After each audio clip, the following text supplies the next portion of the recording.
again, and welcome to my kitchen at It'll Do Gardens. I'm Amy Lynn. The other night I was busy pickling beets, and I forgot to add something I do when I'm pickling beets, because I don't believe in wasting anything. So if it can be used for another purpose, I'll do that. I have been fortunate enough throughout my lifetime to have some great teachers just kind of fall into my lap. And actually two of them that I remember were Mr. and Mrs. Dean. They were neighbors who lived across the street from me. Salt of the earth people, very kind and generous people. Of course, they're long gone now.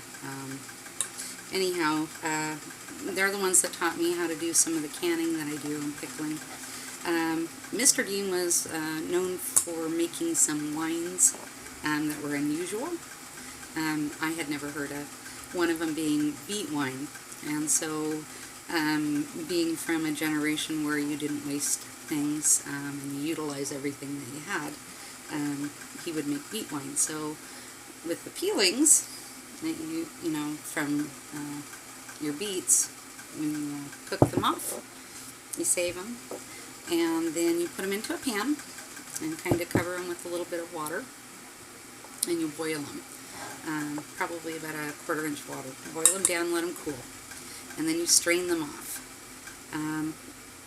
With that, you add sugar, and that would depend on how much wine you're making. I usually just do a gallon at a time, and that's just so I don't forget how to make it. And then you throw some yeast in. Now you can pick up yeast at like a brewer's supply store. They have all kinds of different yeasts, champagne yeast, yeast for Cabernets, yeast for Chardonnays. Traditionally, with this style of wine, you just use baker's yeast, something you pick up at the grocery store. You throw a package in. So anyway, just wanted to let you know that this is another thing you can do besides throwing it out in the compost, you know, because that's what's going to happen after I've boiled them off and skimmed them off. It'll go out to the compost. And anyway, and it's kind of fun to look at it as it processes out. After it's done fermenting, it'll be this gorgeous violet red color when it's very young. I mean, it's drinkable at that point, but it's pretty leggy.